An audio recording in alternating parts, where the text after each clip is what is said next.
beautiful soul. Welcome to Cultivate Your Joyful Life, where we believe true fulfillment blooms from within. I'm Emily Liou, your certified life coach, and I'm on a mission to help you create a life you freaking love. In a world where we constantly juggle priorities from career to parenting, relationships to health, it's easy to feel overwhelmed or not enough. But don't worry, in this corner of the universe, I'm here to share practical tips and inspiration to help you access your inner joy right now. So, grab your favorite drink, settle in, and let's cultivate your joyful life together. Here we go. Hey, welcome back to the show. Okay, first off, I want to say this is an amazing episode, and if you can listen through it, you're going to get so much out of it, especially because Liz, our amazing guest, also even walks us through a demo of tapping through financial insecurity. So if you've been feeling the high inflation, you just feel really worrisome about money, you feel anxious about the high prices everywhere, you're going to really love following along with this podcast episode. But I have to say, I don't know what happened to my mic. I'm pretty sure my 4-year-old toddler, Ryan, or my other 2-year-old toddler, Zoe. I guess Ryan's not a toddler anymore. Anyways, my little munchkins must have taken my mic and rotated the dials on there because I sound quite distorted and muffled. My audio tech editor really tried his best to make it as crisp and clear as possible.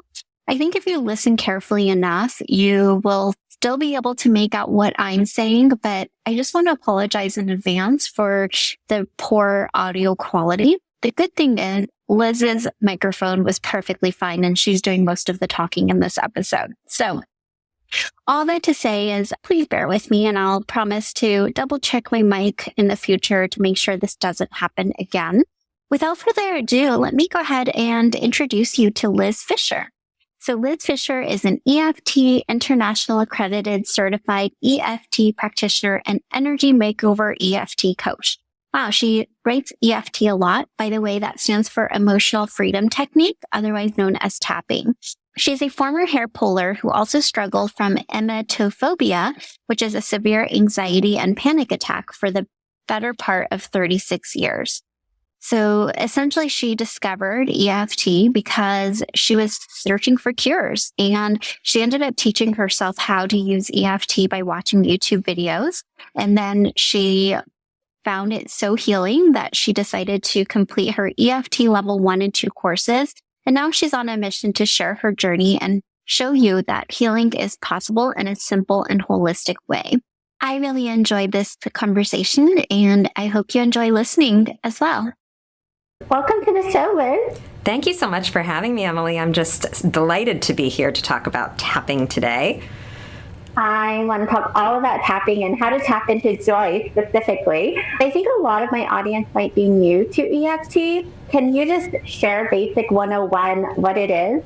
Yes. So first of all, if you have never heard of EFT, it's commonly referred to as tapping. And I tell people that it's kind of like emotional acupuncture or acupressure. So there's no needles involved, actually. We're tapping on acupressure points that they would use in acupuncture to kind of stimulate the meridian points in our body that hold energy. So when we tap, we are bringing into our awareness maybe something that is uncomfortable for us, possibly a trauma, possibly something, an emotion, possibly something that is, a negative for you in some way, and tapping through these 9 points on our body and trying to kind of regulate the center of the energy there. So there's probably some stuck energy around why you're blocked or not moving forward, and tapping actually unblocks the stuck energy and kind of changes the path that the energy moves in. So it's very related to Chinese acupuncture, which has been around for thousands and thousands of years. So there is a lot of study on tea as well, and published articles in medical journals and all kinds of books and things written. So it's been around since the 90s, early 1990s. So it's catching on, and it's just really changed my life. And I can teach you how to do it today. I can show you where the points are. And I've been doing it for 10 years, and I just love it so much. Yeah, I find so many EFT practitioners love it. And I'm loving this already because I hate needles. So any needle phobia person, I'm sure is going to love this as well. And it's also accessible at any given day, at any given time, anywhere, versus acupuncture, you actually have to go into an office and get poked at by somebody. Exactly. So let me ask you, emotional freedom technique. Okay, so it's acupuncture points. I want to get into all of it, but let me start with, how did you discover this? So I kind of have an interesting story. I guess I could say I have, or I'm a recovering trichotillomaniac, which is kind of a mouthful. But I had obsessive compulsive hair pulling disorder since I was 8 years old, which is referred to as trichotillomania. And it's now classified in a category called body-focused repetitive behaviors. And this is also, another form of it would be nail biting, skin picking, lip biting.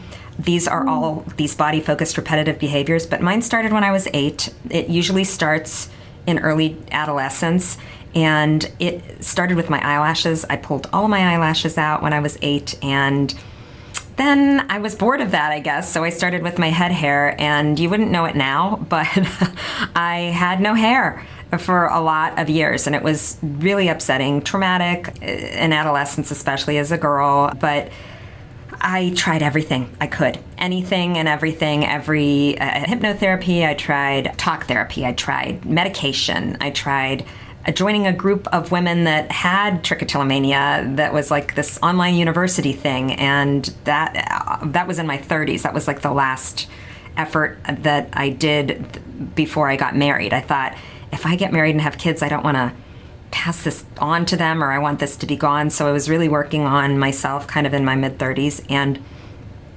then I had my first child, and my anxiety level was just through the roof. And after my second son, it was even worse because he was colicky and he didn't sleep. And I was just on no sleep. I was overly tired. I was overly anxious. I'm an anxious person in general. I have, a lot of energy, and it's kind of in my blood to just be an anxious person by nature. And I was pulling my hair terribly bad. So it wasn't to the point where I needed a wig, but it was almost to the point where I needed a wig. And I'm stuck in this nursing chair, nursing this baby, that the second I put him down, he would start screaming. And I thought, I'm having all these panic attacks in my bed at night. I mean, there were so many bad things going on for me at that point. And I was 40, and I'm almost 50 now. So it's been 10 years. I remember laying in that nursing chair with him and thinking, I'm going to have no hair. And I Googled, and I still wanted to nurse. That was a big thing to me. And I Googled with one hand with him in the nursing chair, and I Googled drug-free ways to overcome trichotillomania. And I stumbled on EFT.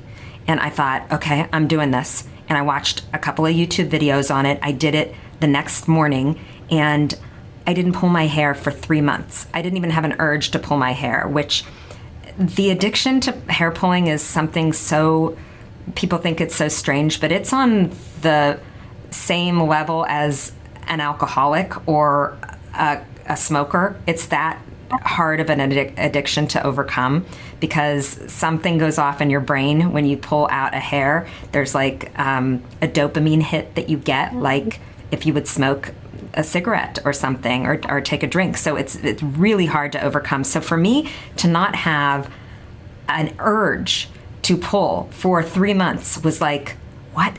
This is magic. What is even going on here? So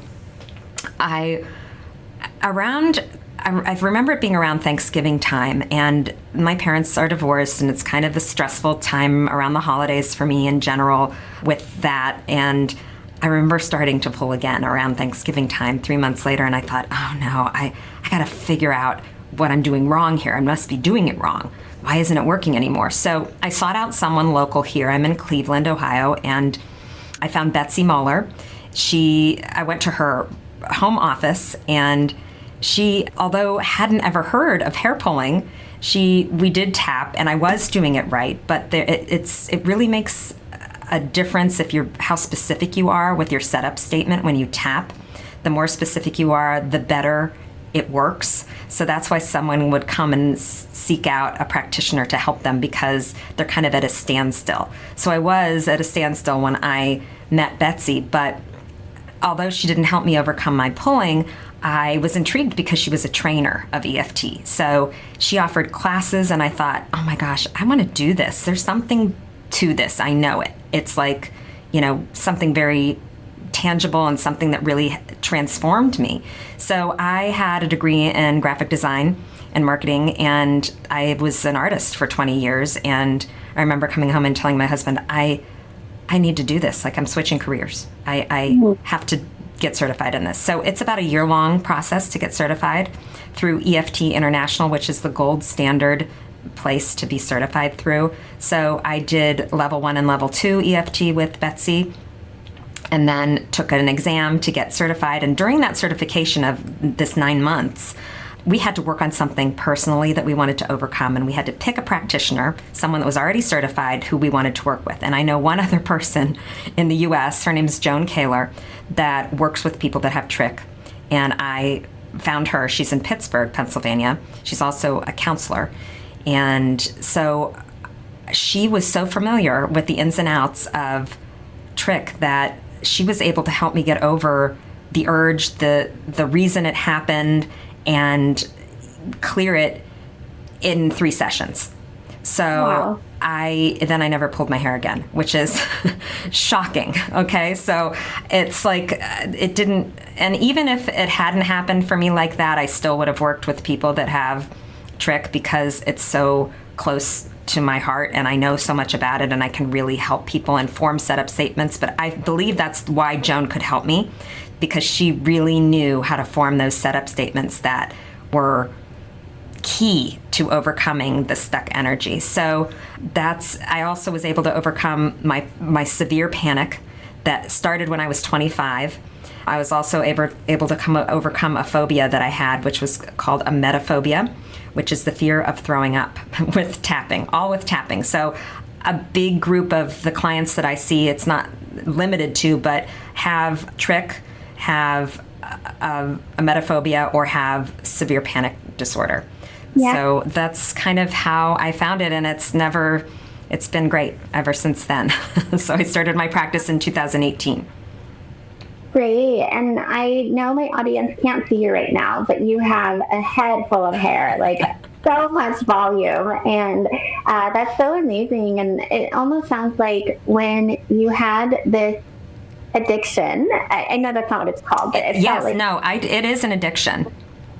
Yeah, and I can see that. It's like you probably derived some pleasure. It sounds like any anxious, any stressful situation, that was like a coping mechanism of yours. Correct. But now, no longer your go-to coping mechanism. So can you talk about like the subconscious side of EFT? Because I'm hearing there's like the acupressure and more of like the meridian points, and we'll get into all of that. But what's the subconscious? Because you keep saying the setup statement. Yes. How does all of that? So kind of when when I'm working with a client, when we do tapping, they'll come to me and say, oh, I have this, or I have that, or if it is specifically hair pulling, it could be a belief that they have around it. I can't stop. I just won't ever be able to. I don't see myself stopping. So that's a core belief, and that's probably what we would start tapping on. Or I would also, and sometimes we would go back to that original time and tap through that. And there are different ways of tapping when you're a practitioner, ones that you won't see on YouTube. And the reason the YouTube video didn't work for me, though, was because it was more global tapping. I wasn't being specific enough, and that's kind of most of the tapping you find out there is global. So it would be, even though I have this anxiety, even though I have this hair pulling, it's not like specific enough to you. So when I'd start with a client, we would say, even though I have this belief, and then you're tapping on these acupressure points while you're bringing this belief into awareness, activates something subconsciously where either a memory comes up, something, specific from your past, something that you hadn't thought about in years, something from sometimes, I hate to say it, or I don't hate to say it, but sometimes it's from a past life or something that people feel like, this is not even from me. This is like ancestral or something. Or sometimes it's like in utero, something that happened to their mother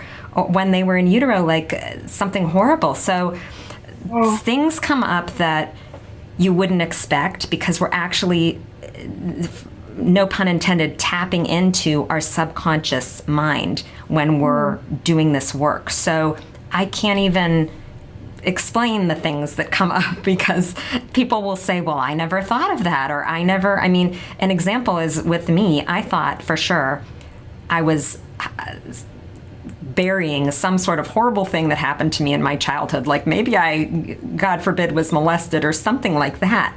I thought I'm going to be tapping and this horrible thing's going to come up. It was nothing like that. For me, it was my parents were not taught how to deal with their emotions. I wasn't taught how to deal with my emotions. And the summer that I started pulling my eyelashes, I was stuck inside for 3 weeks with my brother and sister because we all had the chicken pox. And I remember seeing all my friends outside playing and being so frustrated and angry that I couldn't go outside, and looking at them all riding their bikes outside and thinking, oh, I'm so mad that I'm in here. And I came up with this way to express my emotional discomfort by pulling. And that was what came out of those sessions with Joan, where I thought, we went back to the first time I pulled, and it was when I was 8 and when I was stuck in the house, and it was nothing horrible had happened to me. It was just my parents weren't taught how to deal with emotions, and neither was I. So it's kind of interesting how that happens. Yeah, for our audience, I just really want them to hear what you just said, because I think so much of what a lot of us think is like we are consciously aware of so much, like we know everything, we see everything, this is our reality, but it truly is like that iceberg theory where there's about 10 to 20% of the iceberg that you can see, and then underneath all of that is the subconscious. And I love that you brought up epigenetics. I know you're also into parts and IFS work, so inner child healing, like all of these subconscious memories we may not even really know until we maybe explore it and speak it out. But I can see how getting really specific on, okay, what is that trigger? What was that memory? Like, what did that remind you of? All of those things, and being able to bring it into conscious awareness and then release it through these acupressure points would just allow your body to, like, is it getting back into homeostasis or regulation? Yes. Or like, okay. Yeah, and yes, and you're re-regulating you're changing your neural pathways, basically. The more you tap about something specific, and it's very apparent with a behavior or an addiction, because your brain eventually forgets. You tap so much about not wanting to have this addiction that your brain eventually forgets that you need it. So your neural pathways actually do change. So it is, and when your cortisol level is so high, which is your amygdala produces cortisol, and that makes you be in your fight, flight, or freeze state. Yeah. And when that happens, we are not thinking, and our amygdala, or our prefrontal cortex gets hijacked by our amygdala because the cortisol level is so high. So when we tap on these points, the cortisol level goes back to normal, and we can make a good, clear-headed decision. So it's bringing us back to normal. And some people just operate all the time on an overload of cortisol, which is so not good for your body. I mean, in so many ways. So, I mean, even if you just do the tapping and you don't say anything, it still will re-regulate your central nervous system. Oh, I love that so much. I'm a big fan of nervous system regulation because you're right. So much of us are walking around dysregulated, and the littlest thing like triggers us or like sets us off. But I can see how also there's the opposite of people just really focusing on words of affirmation. Like they're just like, I gotta just slap a positive thing about it. Or it's almost like toxic positivity where they just like override everything. They're like, I'm just gonna like think good thoughts and think positive thoughts without really addressing the issue.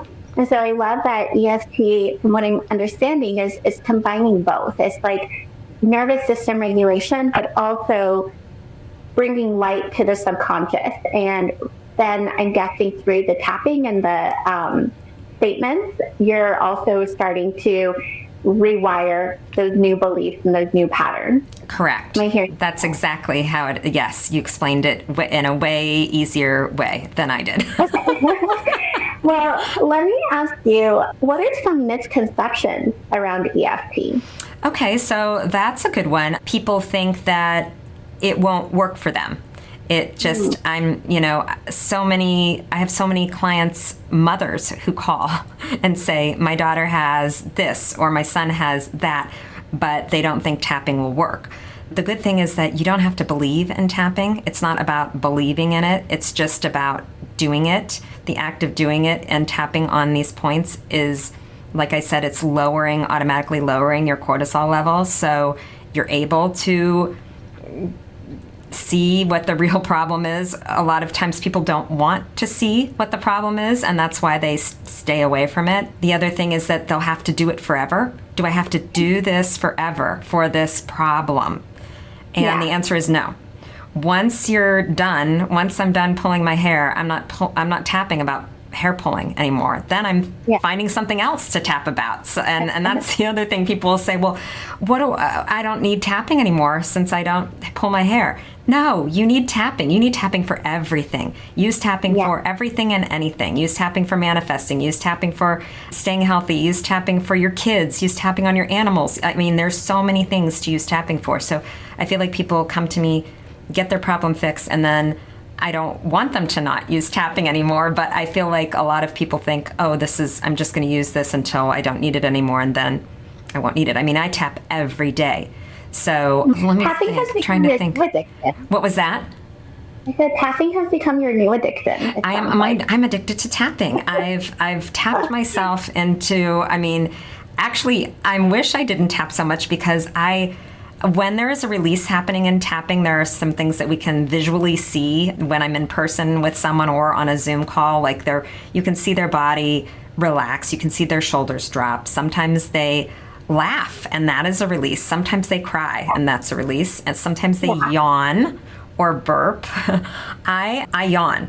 And so I'll start tapping on one point and start yawning before I even get into what I'm doing. But my body is so used to regulating so quickly that it's like I'm relaxed before I even start doing it. So your body really remembers and can get into that. I mean, it's a good thing to be able to get into that relaxed state very quickly.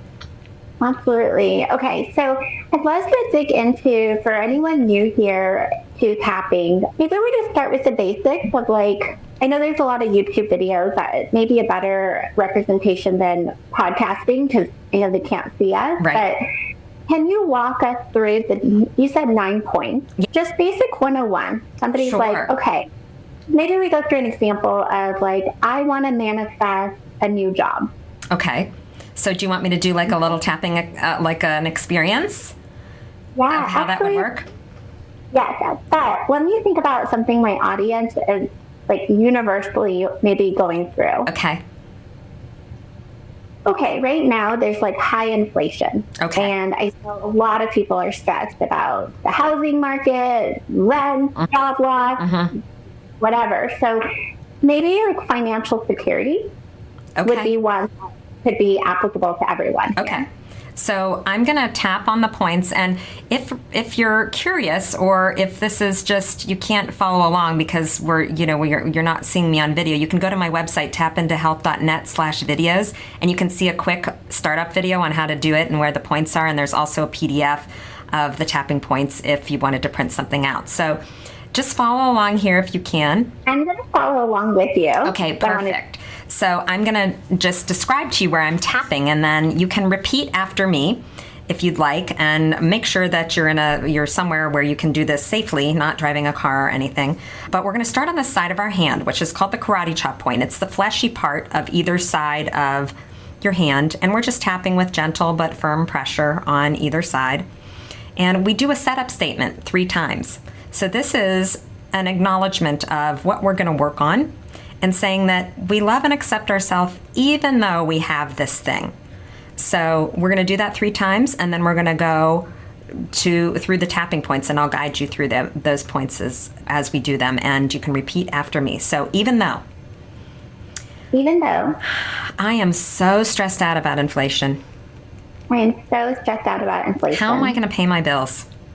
How am I going to pay my bills? How am I going to afford all the things I need? How am I going to afford all the things I need? I love and accept myself even though I'm struggling.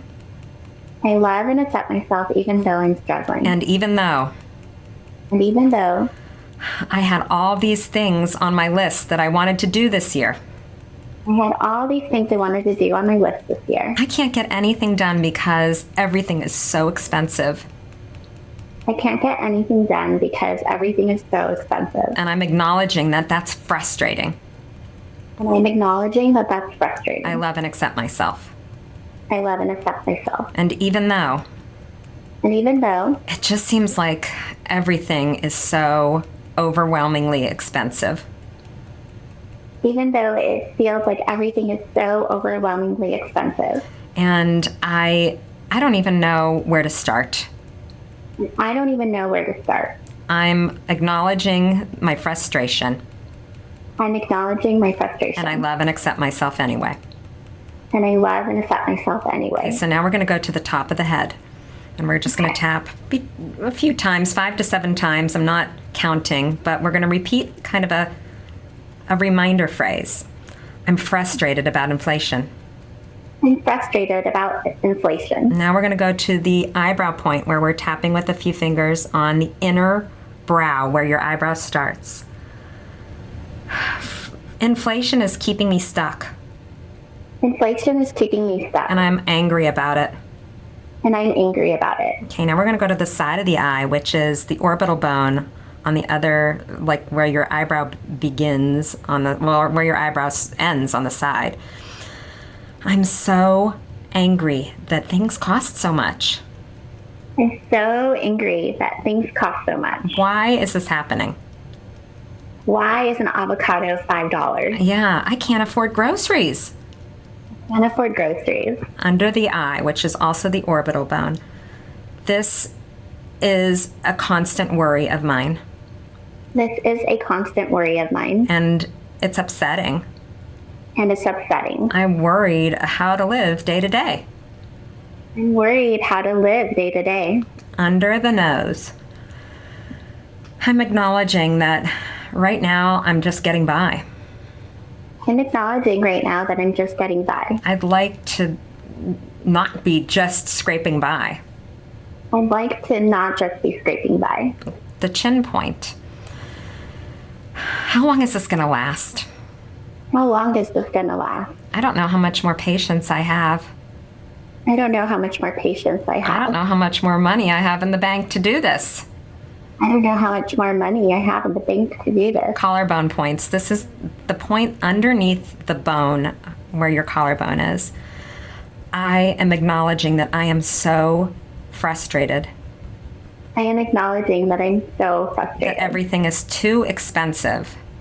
And I'm just getting by. Under the arm point. For women, this is right where your bra starts. For men, it's like underneath where your armpit is. I wish this would let up. How am I going to get through it until it does? What can I cut out? What can I cut out? I don't want to cut anything out. I don't want to cut anything out. I'm still frustrated. I'm still frustrated. Okay, so we're going to stop there. And before we started, actually, I should have said, what we need to do is gauge our frustration or whatever emotion that is that we had. Like, where would you have put your what do you think your clients or your frustration level is with inflation? Yeah. Okay. I love that, because it's like on a scale of 1 to 10, Yeah. where are you? Yes. And by the end of this, where are you now? Yes. So I would have said, like, I'm at a 7 because I have a lot of things going on, and we're renovating a house, and like materials are expensive. Like, there's just a lot going out right now. And then of course I go to McDonald's and they're like, your meal is $13. I'm like, what? I remember when this was like $8. Anyway, that was super helpful because I could see, okay, just like from a coaching perspective, it's like, one thing that I always tell my clients is you need to ride your emotion. Like, don't suppress it, don't distract, don't numb, just like really allow yourself to feel. And I noticed one thing that you were doing is you're putting a lot of, instead of just like saying it in a very monotonous with like no inflection, no energy way, you were like really like exaggerating a little. Like, I don't know how I'm going to get through this, but just really giving it some emotion. I could just be like, from a conscious awareness, it's like, okay, great. Like, this is what my thoughts are. And I can see how working with a practitioner, they would really ask you, like, what do you feel about inflation? What really got you stressed out? So you get really specific about all those things and allow yourself to verbalize it while also releasing the pressure. Because as we were doing it, I could feel my body just be like, okay, like, I could relax in this state. Like, I could get present. I could just allow this to be. And I think when you kept starting with, and I still love and accept myself, like, it's just kind of allowed me to feel more safe. Be like, okay, I can be two things at once. I could be frustrated and scared, and I could still love and accept myself. And just like verbalizing it and then putting it through the motions, and just how long that sequence was super helpful, because I feel like a lot of times we go into, here's a thought, and then I'm just going to distract, or, you know, we don't really dig into it or stay with it long enough.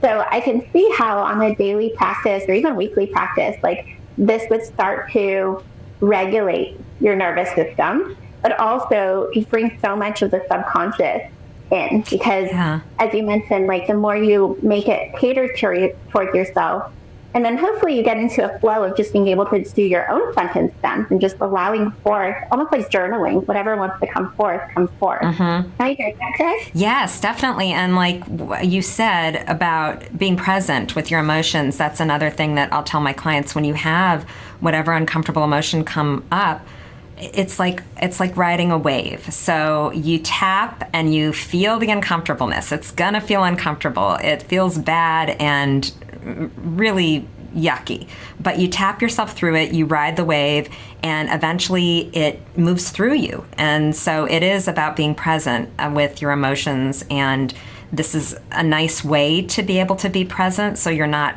totally overwhelmed by them. And there is some emotions that there are some emotions that can happen during tapping like that, but you needed to get it out then. You know, it's not anything horrible, but you know, a lot of that happens with me when I'm with clients, and they don't. I tend to say, steer away from stuff that's going to make you really upset when you're not with me. But you know, people that are very seasoned and do this a lot, they know what they're doing, so that they could, you know, easily be able to get through some big things on their own.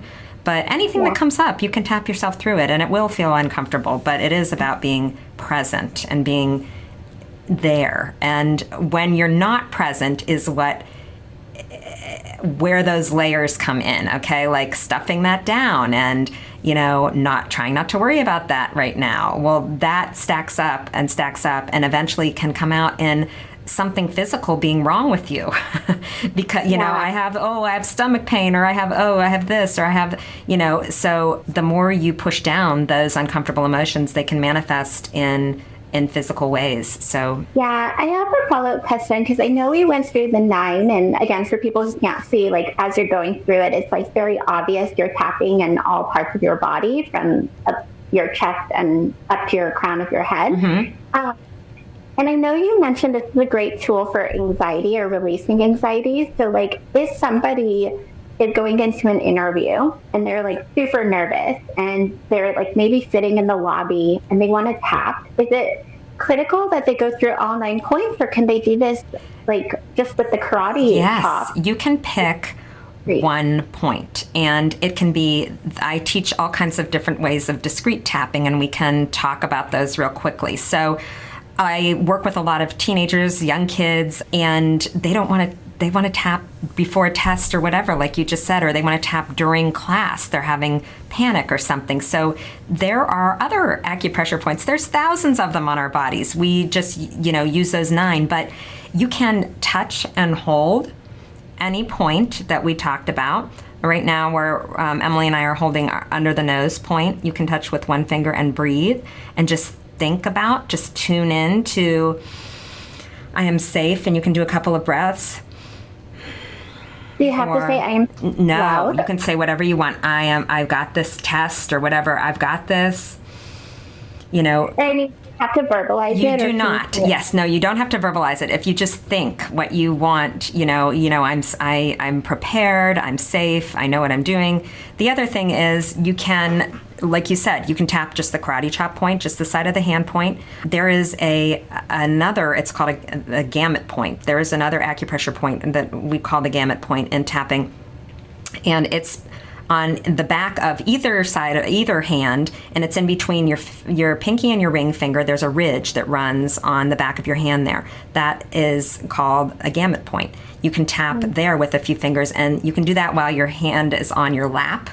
So that's an easy, very discreet way. And another way that I teach kids is you can do finger tapping. So if you put your hand flat in front of you with your thumb facing you, you would be tapping on the inner part of all of the tips of your fingers. So starting with the inner part of your thumb, and then going to your index finger, and then going to your middle finger, your ring finger, and your pinky finger, and just tapping the inner part of the tip where your fingernail would be on the inner side of there. Those also will lower your cortisol level, and you can do that very discreetly under a desk while you're riding the subway, while you're anywhere, a passenger in a car, sitting in an auditorium. So it's very useful to be able to do that, and it will lower your cortisol. Yeah, that one's fun. The finger tapping, the finger tapping is really good for kids too. They like the finger tapping. It's kind of like a fidget. I have a question because I've seen some YouTube videos on EFT tapping, and some people say like use 2 fingers or use 3 fingers. Is there a golden rule? So I was taught gold standard method. Gary Craig, who invented EFT back in the early 90s, he used 2-finger, 2-sided, 2-finger, 2-sided tapping. So tapping on both sides of the eye, tapping on both under the eye points, using two fingers. But over the years, studies show that just doing one-sided tapping is fine. So we're just tapping on the one side of our body, one side of the eye and under eye. But when I'm with clients, I always tap double-sided because that's how I was taught. When you're not with me, tap however you want. When I'm alone, I tap by myself, one-sided, just one-handed. And I sometimes skip the points. I hate to say I have favorite points. Some people might have favorite points. All the points correlate to different organs in your body, and I really like under the nose or the chin point. Those are my 2 favorite. Sometimes I'm lazy and I don't do the top of the head, but it's up to you. As long as you're accessing an acupressure point, you're gonna get some results. So it doesn't have to be all the same all the time. It would be nice if it was. It would be nice if you started with a setup statement, but I tell my clients, they'll say, I don't know what to say, and I don't know how to form this. Okay, skip the setup statements. Just tap about whatever you feel. And it works best when you say it out loud because you're kind of getting it out there. You're announcing it. You're putting it out into the universe, kind of thing. So, but I just think it's such a release of energy. Like, you're just stuffing so much. We're always like holding so much. We don't want to like share or air our dirty laundry, so to speak. But it's so liberating to just be able to be like, this is what I feel. This is what I want to say. This is, if I weren't afraid, this is what I would tell somebody that I could trust. But you could just tell yourself out loud. Oh, I love that idea. I don't even know if I've ever thought of that. I've had people write letters, but like, to the person that they forgot to say something to or wanted to say something to in a past, and then in a past, relationship or whatever, and then had them burn it. It's kind of cathartic to do. Yeah, but tapping and saying that stuff out loud, like, oh, I wish I could have just said this to you or whatever. That's awesome. I love that. Well, I do that in my coaching sessions. Like, when somebody feels like they were wronged, or they got betrayed, or, they were mistreated, I would actually pretend I'm that person. Like, I'm your boss right now. What did you want to say that you couldn't say then? Oh, I love that. Spew it out and give it to me. Like, just allowing them to release that, I think, is just so helpful. Otherwise, again, we're just suppressing and stuffing, and it's stored in our body. Like of course. Yeah, I feel like this is the double whammy. It's like getting it out verbally, expressing yourself, but also releasing. So I'm like loving everything you're sharing. I haven't delved into EFT as much. I've been hearing about it more and more, so I love that it's getting more like widespread or mainstream. Yep.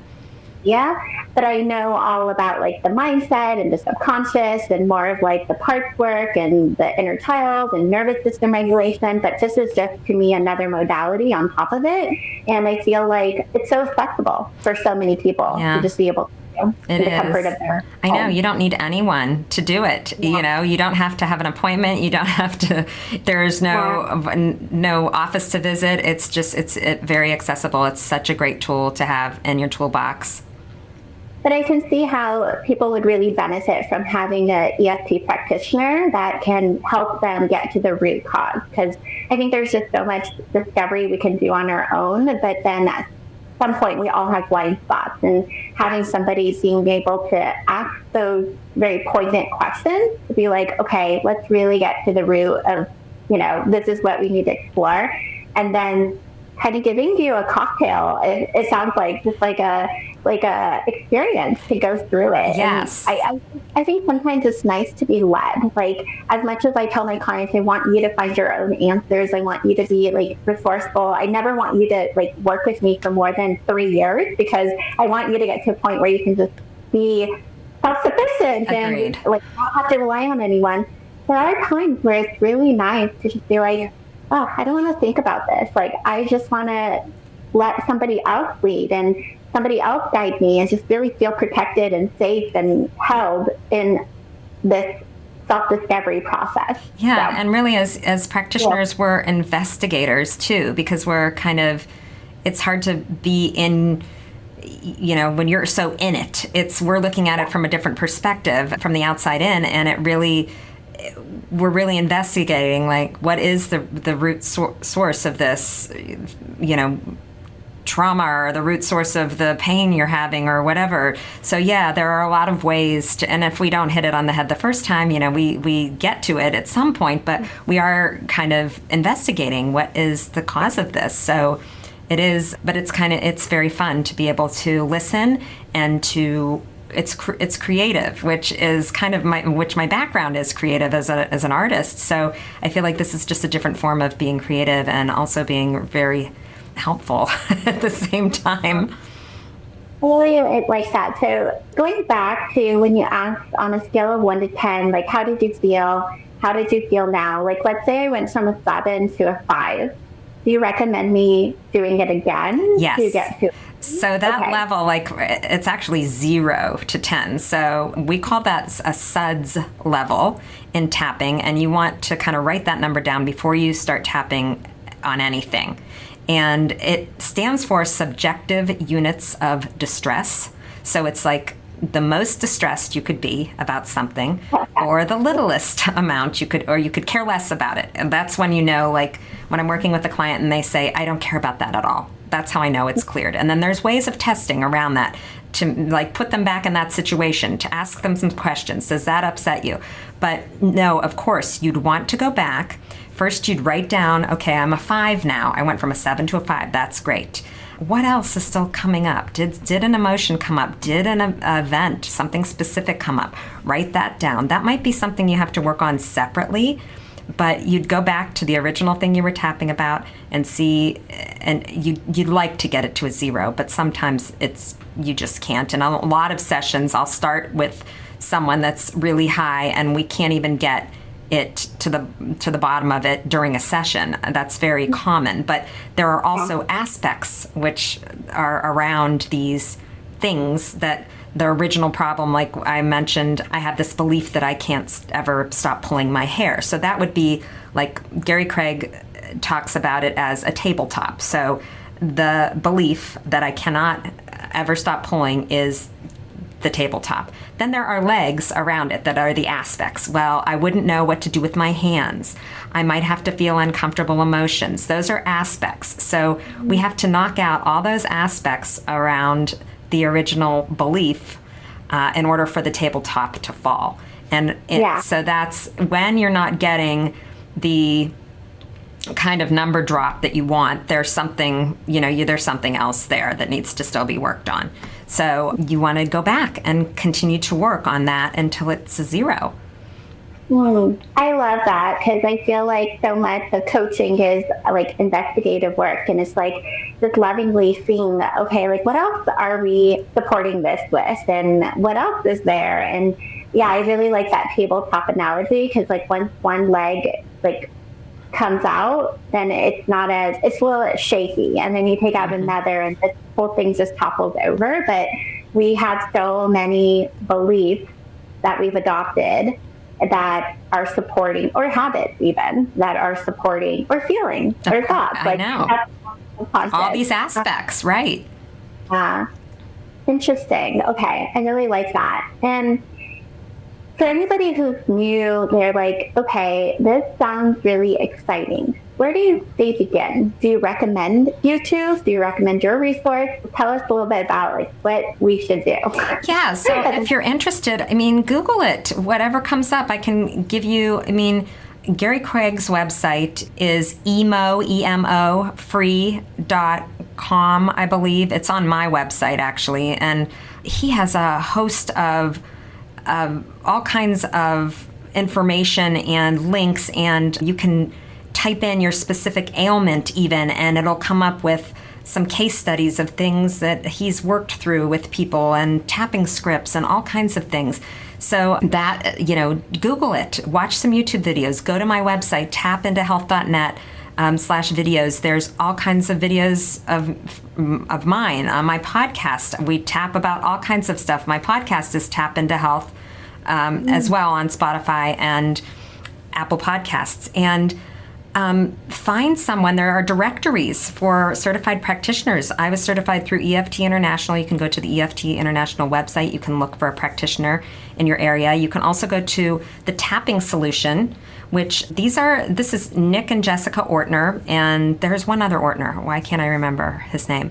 But this is a family of tappers, and they have an app that is available for you to download, the Tapping Solution.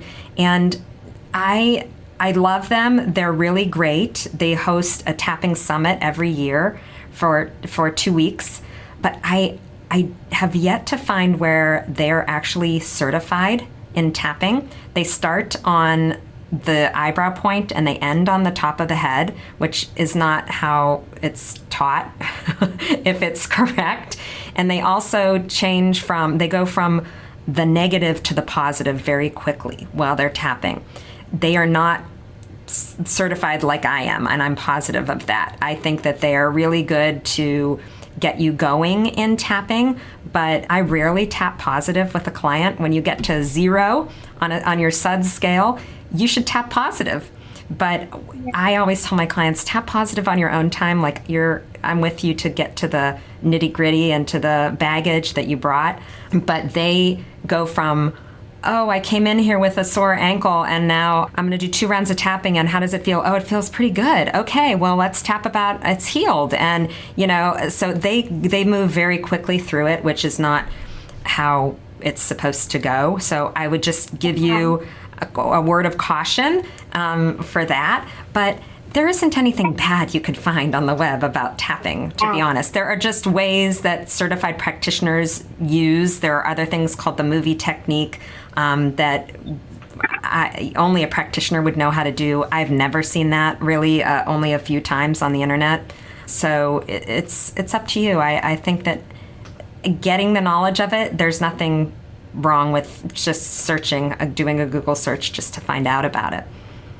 Yeah, it's very interesting that they bypass the kind of the negative thoughts and jump immediately to the ideal or the dream scenario. To me, that kind of falls more into like the toxic positivity, but I think a lot of people view that as like manifestation or like I think positive thoughts and I will it into existence by speaking it out. And I can see the validity in that as well. Like there's a lot of people who they'll think positive things and then it's kind of the vibration and the energy they're in, and then they attract more of that. Yes. But for anyone listening, just from my experience, and I'm sure you're in the same boat as me.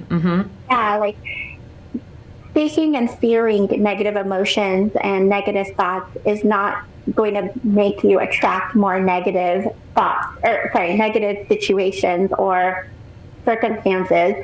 To me, I think you have to kind of go through it to be able to heal it and release it so that you can create more space and energy to hold what it is that you truly want. So I just wanted to put that out there because I know a lot of people in the manifestation world are just like, you can't have negative thoughts, don't sit there. And I think it's also the duration that you're in it, because people who sit in victim mode and they're like, woe is me, my life sucks, things are always happening, who can I blame, or this is just how it is. To me, that's when I think they are kind of creating that self-fulfilling prophecy. Yes.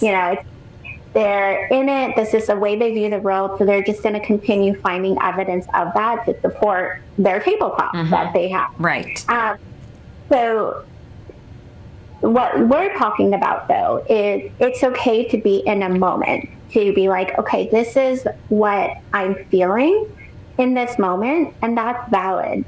I can feel frustrated. I can feel angry. I can feel sad. I can breathe. I can let emotions and tears come out and be rageful so that, again, it's a release versus my whole life is frustrating and angry, and that's all I welcome and attract. Right. So I just want to clarify that for the audience. No, that is exactly correct, and I have the same point of view as you, Emily, because life is always happening, right? We're always having to work on something.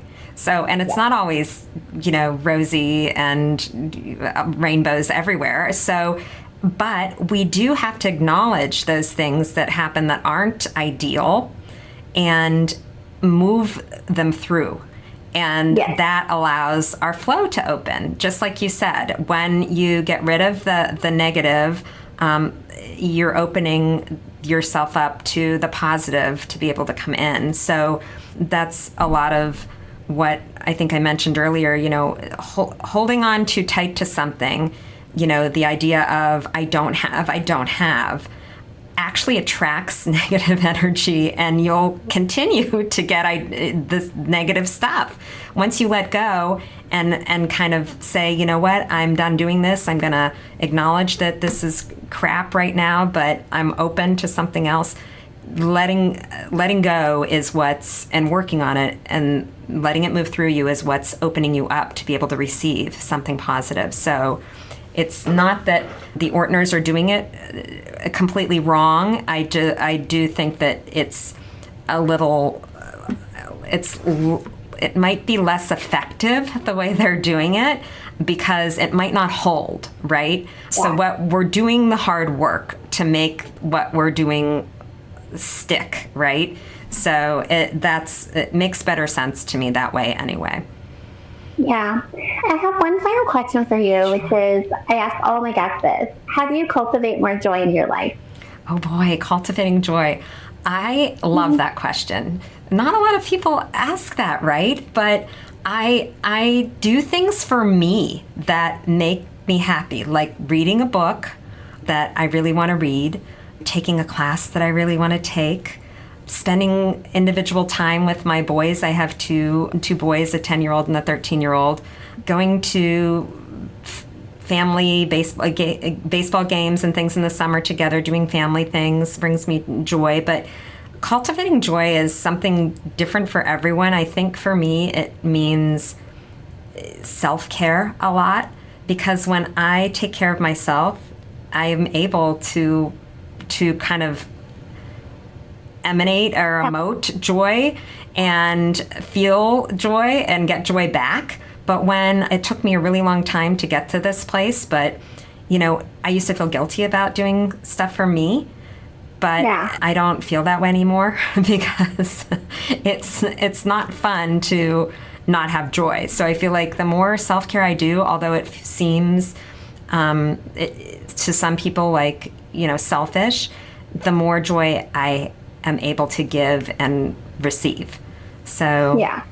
I always say it's not selfish, it's self-honoring, and your children need that model to them. So you're doing so beautiful. Yeah, Liz, I appreciate you so much for sharing all about this. I'm going to link everything in the show notes. So for those listening and want to get onto the EFT journey, definitely check out Liz's resources and her website.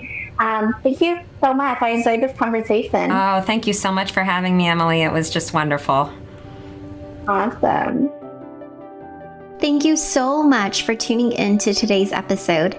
If you enjoyed it and you're not following me on social media already, come follow me and join the conversation on our latest post. I'm over at Cultivate, or you can visit our website cultivate.com and learn more.